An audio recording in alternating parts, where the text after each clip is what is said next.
Hello guys, welcome back to my channel. Ngayon may share naman ako, may gagawin na naman tayo, may nabili na naman sila papa na murang TV na aayusin natin, ito troubleshoot natin dito. So ngayon, samahan nyo ko.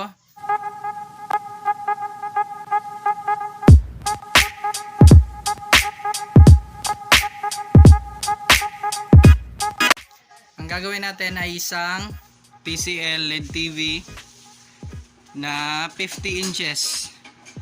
Malaki. Yan, testingin natin kung anong problema. Yan, nakasaksak na. Lagyan natin ang antena. Power mo dyan, bro. Hindi mo manap.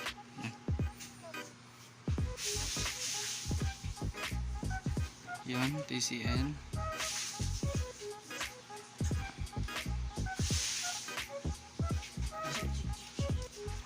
Yan. Ang problema niya is ito, may mga dumi sa loob. Yan, nasa loob. Ewan ko lang, matatanggal pa yan. Try natin. At saka ang isang problema pa niya, no sound. Volume nyo. Yan. Kahit 100% na, hindi pa rin tumutunog. Ngayon, baklasin natin. Samahan niyo ko guys.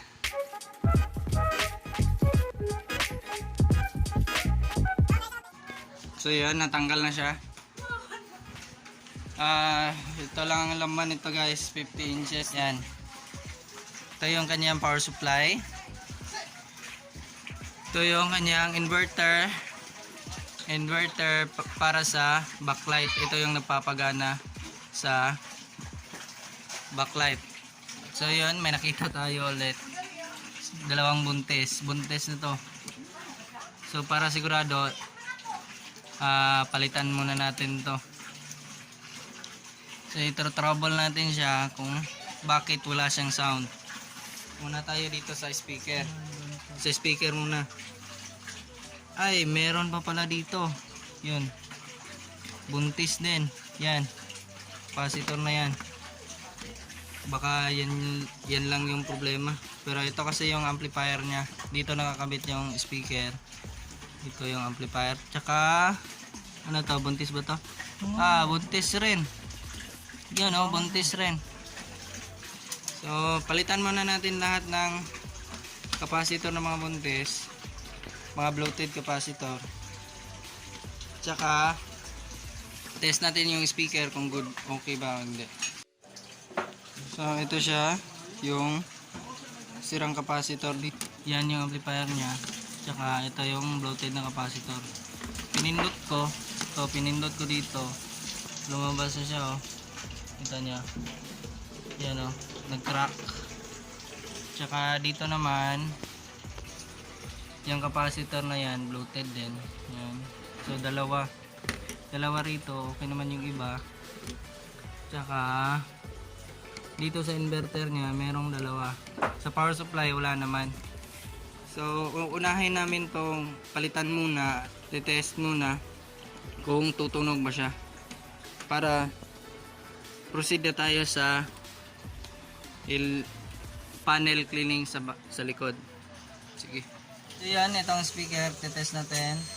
Yan, good naman siya. 12 ohms. Dito rin good naman. So yun, tanggalin muna natin to, mga sira.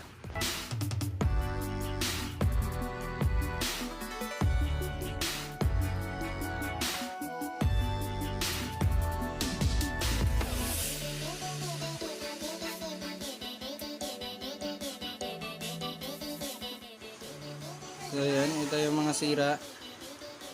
Yan. Ito, sira na.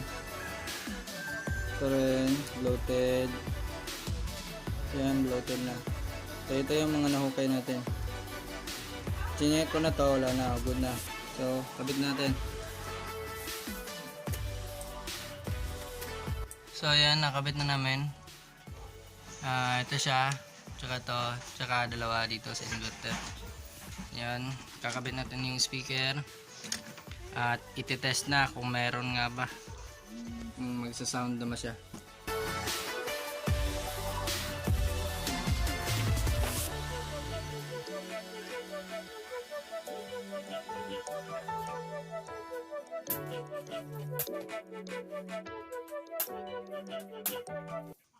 So yun, wala pa din siyang sound. So check muna namin kung ano pang problema. May nakita kami sa amplifier niya na nasunog. Yan, dyan nasunog sa dyan. Tinanggal ko na yung resistor. Ito siya, napakaliit. Yan eh, parang bottle lang. Yan, ang liit-liit. Test natin to. Yun, short na short mga guys. Yun, meron na siyang 16 ohms. Yun o. Oh. Shorted na siya. Ano kayang value nito? Original value. Try natin dito. 10k muna. Tsambahan na lang to mga guys. Hindi lang tanging paraan kasi nasunog na yun eh. Di na alam yung value nun. Kaya dito, tsambahan na lang. 10k muna tayo, pababa. Ito, nakabit na pansamantala yung 10k. Test natin. So guys, wala pa rin nangyayaring milagro dito. Hindi naman siya umiinit. Siguro kaya hindi gumana kasi mas mataas lang to. 10k kasi to. Lagyan natin ng mas mababa, mga 100. Try natin 100 ohms. Yun, may nahanap tayo 100. Ito yun siya. Ngayon, lagay natin doon. Baka makachamba tayo nito. Sensya na kayo guys, wala akong pick. Hindi pa ako nakabili kasi lockdown. Hi, tester na nga, hindi pa nakabili. Pick pa. Pick rin. Ang init. So yun, nakabit na natin. Hindi pang professional yun kasi wala tayong mga gamit dito. Sensya na taga kayo guys, napakaliit kasi niya eh. You know, liit-liit.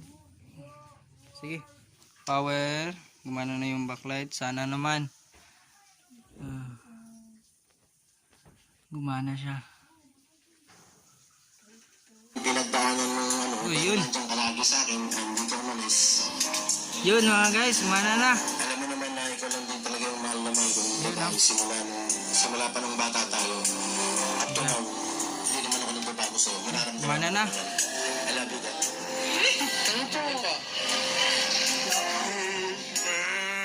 Yan, hinaan natin. Yan, okay na siya. So, tapos na tayo sa sound. Back sa panel na tayo, yung may dumi, yung may puntik-puntik.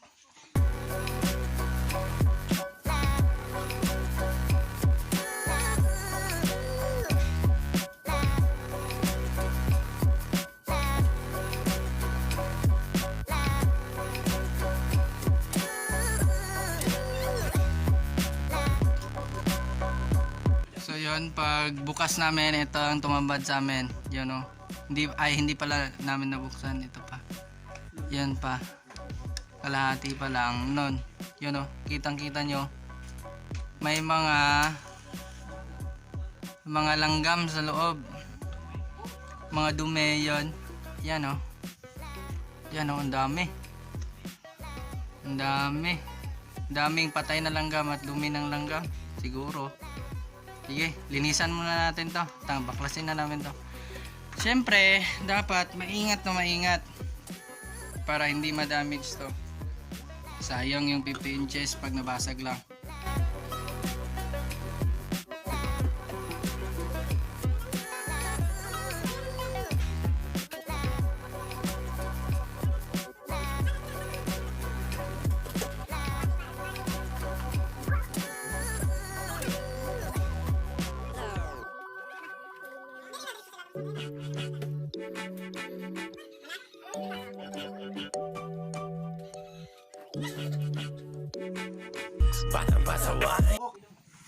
So yan, ito siya. Napakadaming dumi. ito siya. Natatanggal naman. Yan. Kano lang. Sabon na lang kulang ito. Sabon. Sasabunin muna to ng mama ko. Lilinisan niya. Good na siya. Mukhang successful naman.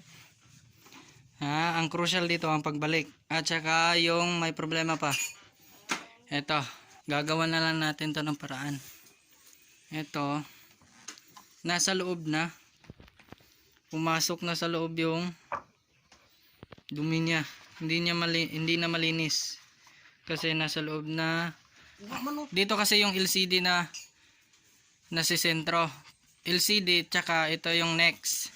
So ang gagawin na natin, kasi nagasgas na siya, siguro lalabas to. Para sigurado tayo na hindi lalabas, i-replace na lang natin to dun sa dito. 4 na layer kasi yan. Yan. 4 na layer ito. At saka yung reflector niya. Ang gagawin natin, ilagay natin doon sa loob ng backlight, doon sa mas malapit sa backlight pagkatapos ng reflector. So itong nasa ilalim ng reflector na to, ito, wala pa tong gasgas, pero same lang sila nito. Gagawin natin, ipapalit natin tong nasa ibabaw doon sa ilalim dito. Para mas malapit siya sa backlight at hindi siya makita kasi dumaan siya ng reflector dito. So ito magiging dito na sa ilalim. Dadaan siya ng reflector para hindi lumabas yung ganito niya. Yan.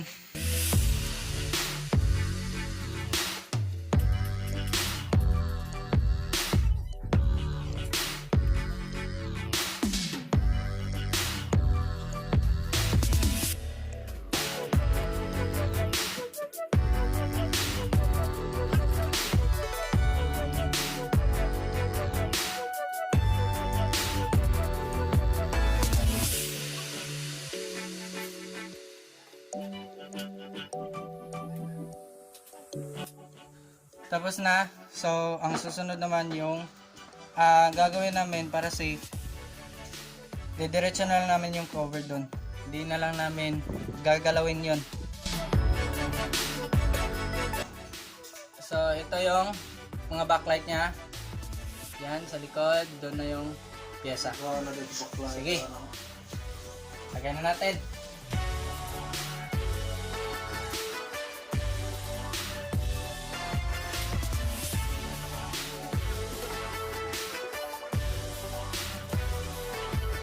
So yun, safe na safe.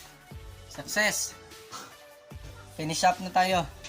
At titest na natin. Hindi muna namin ibo-bolt, ay i-screw.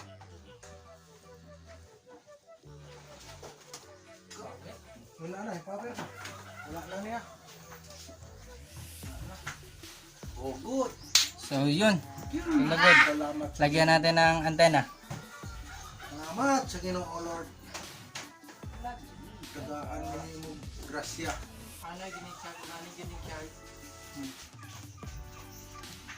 Yun, good na good. Mga guys, wala na siya. Di katulad kanina, may mga dumi. Eto, hamis na siya. Yun, wala talagang lumalabas oh. Yun oh, dito yun kanina eh. Dito yung mas marami. Wala. So, good na siya. Magkano bilhin niyo to pa?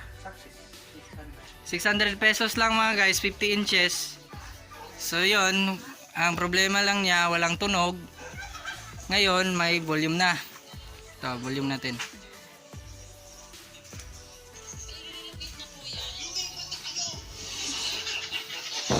Yun, gumana na.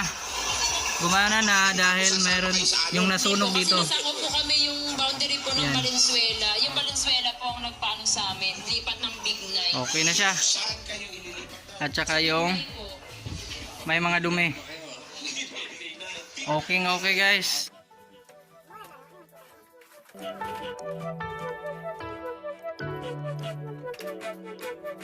So yun, wala kasi siyang stand. Kaya kumuha tayo ng stand dito sa stock ko. Diyan ako kumuha. Sony yan. At nag-fit in naman yung butas dito tsaka dito. Ito siya. Yan, ikakat ko na lang dito kasi lampas na to eh. Di bale, magaan lang naman yung TV na yon kasi LED.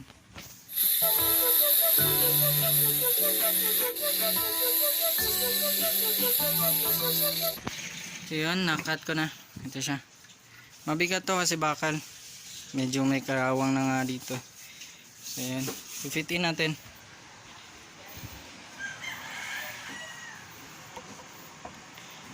So pwede siya rito tsaka dito sa taas. So dito na lang sa taas natin ikabit.